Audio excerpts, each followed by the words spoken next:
ताज्या घडामोडी पाहिजेत तर मग आपल्या C24 तास या YouTube चॅनलला लाईक करा, शेअर करा, सबस्क्राईब करा आणि बेल आयकॉनवरती क्लिक करायला विसरू नका। प्रभाग क्रमांक 26 मध्ये शिवसेनेचे नगरसेवक भागवत भाऊ आरोटे यांच्या पुढाकारामधनं जाधव संकुल येथील स्वाध्याय केंद्र परिसरामध्ये पेव्हर ब्लॉक बसवणं आणि ग्रीन जिम उभारण्याच्या कामाचं भूमिपूजन उत्साहात पार पडलं। परिसरामधील नागरिकांच्या मूलभूत गरजा ओळखून त्यांच्या आरोग्य आणि सोयी सुविधांसाठी उपयुक्त असे प्रकल्प आरोटे यांच्या प्रयत्नांमधनं मंजूर झालेत। प्रभागामधील विकासाला नवी दिशा देणारे ते ठरत आहेत।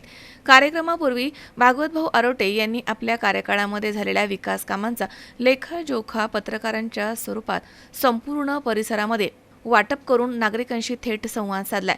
भूमिपूजन सोहळा मधुकर शेठ जाधव, हर्षदाताई गायकर, निवृत्ती इंगोले, संजय महाराज साठे, दिगंबर महाराज किरकाडे तसेच शिवाजी मामा फड, विश्वास बच्छाव, बाळकृष्ण दोडसकर, मनोहर बागडे तसेच ओम दत्त शर्मा, अश्विन महाजन, अनिल माळी, सुभाष बच्छाव, दादा बच्छाव, प्रकाश मोगल, लोकेश इंगोले अशा मान्यवरांच्या हस्ते श्रीफळ वाढवून आणि कुदळ मारून करण्यात आला।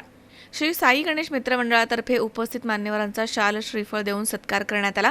मंडळाचे हेमंत खाडे, उत्तम फडताळे तसेच कैलास पवार, शंकर महाजन, राजेश शिलार, दीपक महाजन आदी या ठिकाणी उपस्थित होते। भागवत भाऊ आरोटे यांच्या नेतृत्वाखाली प्रभाग क्रमांक 26 मध्ये सुरू असलेली विकास कामं परिसराला नव्या उंचीवरती घेऊन जात आहे, त्यामुळे नागरिकांमध्ये समाधानाचं वातावरण दिसून येत आहे। आम्हाला इथे काहीतरी करून द्या, मी तेव्हाही सांगितलं होतं की ताई करून देतो। मग आमचा विषय झाला, हर्षदाताई असेल, बधुसेठ असेल आणि ही तुमचं पेवर ब्लॉकचं काम असेल, ग्रीन जिमचं काम असेल, अशी भरपूर कामं धरलेली आहे। जी आशीर्वाद नगरची रस्ते राहिलेली आहे तीही होणार आहे। तिथे कॉन्क्रीटचे रस्ते काही होत आहे, डांबरीकरणाचे रस्ते होत आहे, पाण्याच्या ज्या टाक्या टाकल्या आहे त्या पाईपलाईन साठी आता परत पाईपलाईन जिकडे जिकडे कोणाला नवीन पाहिजे असेल, कोणाची लाईन छोटी असेल त्या पण लाईन आम्ही टाकतोय। ड्रेनेज लाईन जिथे नसेल तिथे ड्रेनेज लाईनचे पण कामं होणार आहेत। अशी सर्व कामं या प्रभागातली करण्याचं जो आम्हाला भाग्य लाभलं ते आपल्या आशीर्वादाने लाभलं। आपल्या सर्वांच्या सहकार्याने ते कामे आम्ही करू शकलो। महाराजांनी सांगितलं की इथे प्रभागात नुसतं माझ्या मते गटर मीटर वाटर ही कामं तर होतच राहणार आहे। या प्रभागात शांती नांदली पाहिजे, व्यवस्थित प्रभाग राहिला पाहिजे, माझ्या माता भगिनींना सुरक्षितता मिळाली पाहिजे। तेही काम आपण बघितलं असेल। जेव्हा जेव्हा कोणी फोन केला, एकदा साठे महाराजांनी मला रात्री 1:30 वाजता फोन केला की त्यांच्या गल्लीत एक जण दारू पिऊन धिंगाणा घालत होता। सर्व लोक जागी पण कोणी काय कोणाला काही त्याला करायला तयार नव्हतं।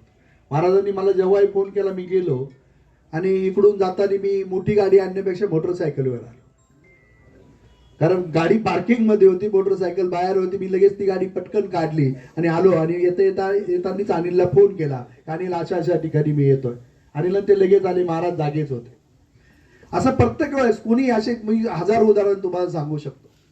मी कधी असं करत नाही की रात्री फोन आला आणि आता जाऊ द्या किंवा उचलायचाच नाही, असं माझ्याकडून कधीच होत नाही। कारण माझ्या मते तुम्ही जे आशीर्वाद दिले ते याच्यासाठी नाही की मी फोन बंद करून ठेवावं आणि तो कोणाचा उचलायचाच नाही। मी पहिलं प्राधान्य समजतो जो नागरिक फोन करतोय त्याला आशा आहे की ते माझ्याकडून काम होईल म्हणून तो फोन करतो आणि मग ते माझं कर्तव्य बनतं की मी त्याला उत्तर दिलं पाहिजे आणि ते काम केलं पाहिजे। च्या माध्यमातून या सर्व सन्माननीय नगरसेवकांनी केलेलं आहे। अनेक नगरसेवक होऊन गेले परंतु कुठलेही काम आपण बघितलं झालेले नव्हते। हा 25-30 वर्षाचा बॅकलॉग भरून काढण्याचं काम या लोकांनी केलेलं आहे। मी एक सर्वसामान्य नागरिक म्हणून एक सांगू इच्छितो, या प्रभागात अनेक रस्ते, ड्रेनेज लाईन हे टाकण्याचं काम हे सुरू आहे। 25 वर्षात आता जे बोलताय 221 कामांची 5 वर्षातली यादी कोणी मागच्या नगरसेवकांनी मला दाखवावी, आम्ही त्यांना डोक्यावर घेऊन नाचू। कुठेतरी खोटं बोलायचं, काहीतरी खोट्या अफवा पसरवायच्या।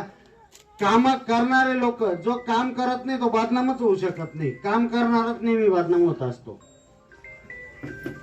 चालू आहे आणि सगळ्यात महत्त्वाचं की तुम्हा सगळ्यांना इथे माहिती आहे की आम्ही जी नगरसेवक आहोत ती औपचारिकरित्या माजी नगरसेवक आहोत, परंतु माजी नगरसेवक असताना देखील जर काम करण्याची इच्छा असेल आणि आमचा नेता जर समजून घेणारा असेल तर काम करायला सोपं जातं. आणि त्याच अनुषंगातनं त्यांना मी शब्द दिला की भाऊ जास्तीत जास्त 2 महिन्यामध्ये तुमचं हे काम झालेलं असेल.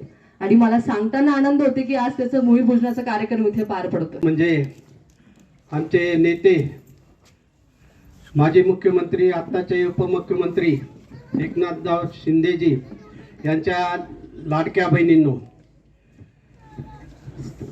खरं तर पाहिलं तर प्रभाग 26 मध्ये नाशिकमध्ये सर्वात जास्त कामं कोणती कुणी केली असेल तर प्रभाग 26 मध्ये.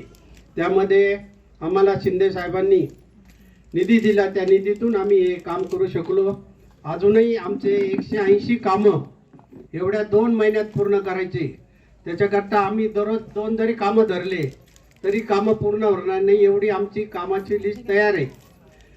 आणि हे आम्ही करणारच, हे तुम्हाला खात्री देतो. किरण आहेर, सी 24 तास, नाशिक.